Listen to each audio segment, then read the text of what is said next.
And it's like, that's what they were born to. Lil Wayne and Eminem were born to rap. You know what I mean? So they're gonna do interview with each other and be like, you heard of such and such? Yeah, I heard of such and such. They were naming rappers who weren't even young. You know what I mean? Like, they just sound like two crazy people. You know what I mean? And that's the greatness that is them. You'll never get that again.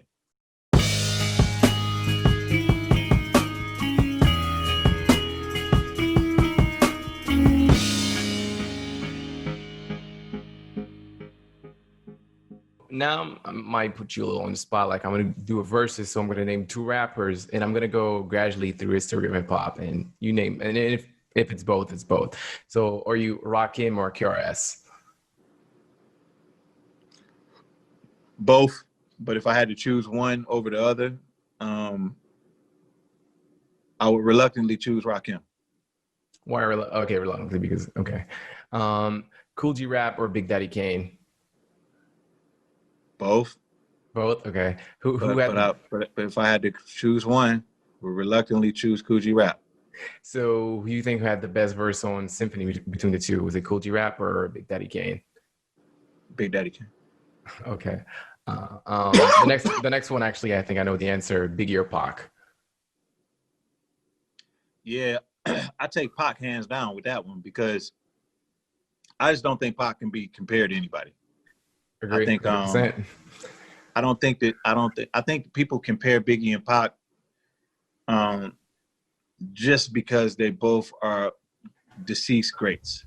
Yeah. But in actuality, they're not very comparable at all. I agree. Pac is a not only was he a machine in the studio. Yeah. He made countless classic albums. He was a great actor, and he was an activist. He was 24 years old, and he was fearless, man.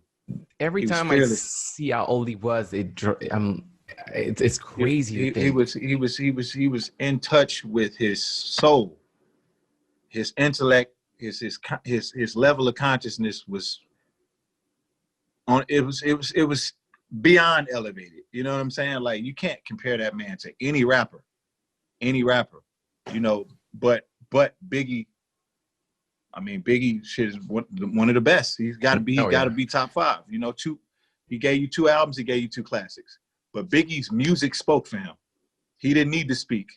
His music, the way he approached, he was like Hitchcock. His art spoke for him. He was like a screenwriter, and he was great. He wasn't good. He was great. Yeah. You know, and you know, Pac is just something different, man. Yeah, something different. For real. Jay-Z or Nas? Again, I don't think that they're comparable. I think people compare them because they had the historic battle, but I just think they took 2 different journeys. Yeah. You know, Nas, man. There's a lot of things that Jay-Z has in terms of aesthetically, just, you know, fanfare, that Nas doesn't subscribe to, you know. And I think that's one of the things that makes him Nas. He kind of sits in a place, he sits in a space in hip hop and in the culture where he's the only person who sort of occupies that space. You know, the same way Illmatic does. Nas has a place in the culture where you can't compare anybody to him. You know what I mean? And he's the kind of great you just can't compare it to anybody. Like what he could do with words and what he did with stories and how many classic albums he made. And I think one of the things that makes Nas great too is his misses. He has classic misses. You know what I mean? Like, his trials and tribulations of creativity and trying to stay inspired and not being able to rely on other MCs to find inspiration. That's been epic to watch, you know. And Jay-Z's just here for a different purpose, you know. Jay-Z's here to he's here to teach. He's here to teach, and he's here to elevate. He's here to elevate. He's here to elevate us, and he's here to teach, and he's here to lead us. You know what I mean? Nas is here to show us greatness that can't be matched. Word. You know? So I would just put them in two different categories. Great. And now the next two, maybe they're different categories, but since they're like South rappers, Lil Wayne or T.I. I know T.I. is your guy, so that might be difficult. You might be a little biased. Man, I tell you what, I like T.I.'s albums better than Wayne's albums. That's fair. But I like Wayne's mixtapes better than T.I.'s albums. Oh. Yeah. I like hearing Wayne just go off. And he did that shit so fucking much. I could sit and listen to No Ceilings, all of No Ceilings, and just his features. I can just sit and listen to that on a deserted island with nothing else. You know what I mean? I can just sit and listen to Wayne just rap, you know? So what do you think makes him great? What makes Lil Wayne great? When he came into his own, I think it was when he got to a place of fearlessness. You know, so there's a creative fearlessness that's there. And being that famous that early, at that young of an age, comes at somewhat of a cost. Yeah. You know, so I think him being that famous that early and that ghetto and that great, it crippled him a little bit. And I think whatever it was that crippled him is what made him great. Because he wasn't aware of certain things. So he wasn't aware enough to give a fuck. You know what I mean? Yeah. So it's kind of like he is hip hop. He's hip hop. He doesn't have a home life. You know, like he lives it. He lives it. It's a lifestyle. It's a part of who he is. He's married to the art. Just like if you look at a Nina Simone video, you know, you'll hear her. She'll tell you her husband is her art, music. And then her family comes second. I believe that that's how Wayne feels. I believe that that's what Wayne is. And I think that that's what makes him great, because you know, we don't get that. We don't get that. We don't, you know, we every now and then you get Wayne, you get Eminem, you get Jimi Hendrix, you get who else can I compare to that? Jimi Hendrix, Lil Wayne, Eminem. Yeah. Who else can we really say gave their soul to this shit? You know, yeah, like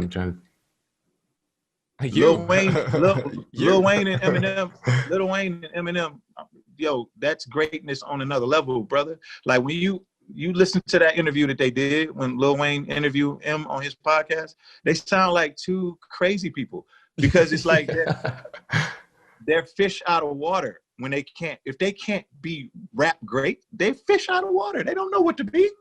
They don't know how to be. Like you ever seen Mike Tyson like try to like conduct himself? Yeah. And outside of the capacity of using his hands? Looks like weird. He breaks down and cries. He gets emotional. He like, you never know what you're gonna get out of him because he can't deal. You know what I mean? And then like what happened? Boom, he fighting again. Him and Roy Jones, same thing. Yeah. You know what I mean? And it's like that's what they were born to. Lil Wayne and Eminem were born to rap. You know what I mean? So they're gonna do interview with each other and be like, you heard of such and such? Yeah, I heard of such and such. They were naming rappers who weren't even young. You know what I mean? Like they just sound like two crazy people. You know what I mean? And that's the greatness that is them. You'll never get that again. You'll never get that again. And the final one, Kendrick or Cole? Can you even compare the two?